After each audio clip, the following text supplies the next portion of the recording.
আসসালামু আলাইকুম বন্ধুরা, আপনারা সবাই কেমন আছেন? আজকে আপনাদেরকে নিয়ে এসেছি সবাইকে গ্রাম বাংলায়। গ্রাম বাংলায় ঐতিহ্যবাহী সাদা বিরিয়ানি কিভাবে তৈরি করা যায়, তাই আপনারা পুরা রেসিপিটা দেখতে থাকুন। রেসিপিতে আমরা দেখাবো ও সুস্বাদু ঘরে বসে আপনারা কিভাবে সাদা বিরিয়ানি তৈরি করতে পারেন। তাই আমরা মাংসগুলা ভালো মতো ধুয়ে নেব। মাংসগুলা হালকা চর্বি হালকা হাড্ডি আছে। আমাদের এখানে মাংস আছে 1 কেজি 200 গ্রাম। আমরা এগুলা ভালো মতো মাংসটা ধুয়ে নিচ্ছি। মাংসটা ধোয়ার পরে আমরা প্রথমে দিয়ে দেব পাতিলে। আমরা যেহেতু গ্রামে আছি তাই আমরা গ্রামের পরিবেশে এই মাংসটা তৈরি করে আপনাদেরকে দেখাবো। তাই আমরা পেঁয়াজ কুচি দিয়ে দিলাম, এখানে দিয়ে দেব এলাচি, দারচিনি, তেজপাতা। আপনারা দেখতে থাকুন কিভাবে গ্রামে বসে আপনারা দোকানের সুস্বাদু সাদা বিরিয়ানিটা খাইতে পারেন।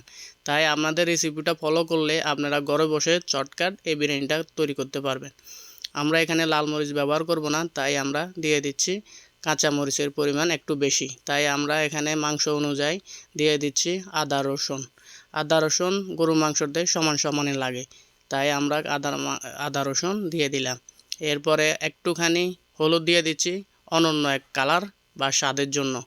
আমরা এখানে স্বাদ মতো লবণ দিয়ে দিচ্ছি 250 গ্রাম সয়াবিন তেল।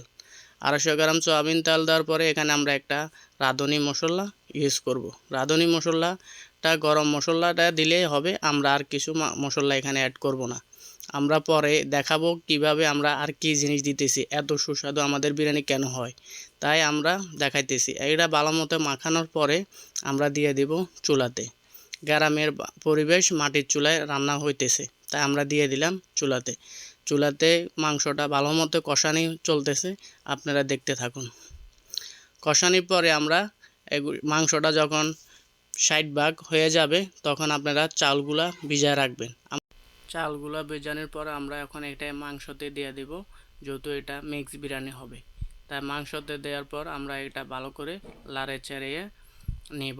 লাড়ে চাড়িয়ে নেওয়ার পরে আমরা এখানে দিয়ে দেব পরিমাণ মতো পানি। এখন আপনারা ঝরঝরা শুকনা বিরিয়ানি খাইতে হলে এই আমার টিপসটা ফলো করতে হবে। এখন আপনারা দেখতে থাকুন আমি পানি কতটুকু পরিমাণ দিতেছি।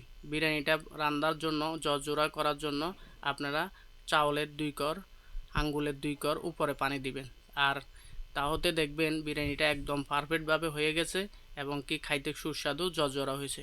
তাই আমরা এখানে দিয়ে দিব একটু ঘি দিয়ে দেওয়ার পরে আমাদের কাজ শেষ। দমে দিয়ে দিচ্ছি আমরা।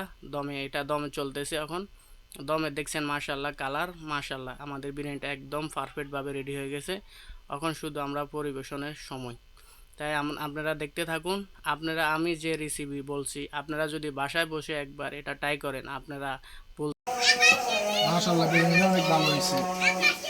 আলিফ কেমন হয়েছে? খাও খাও খাও।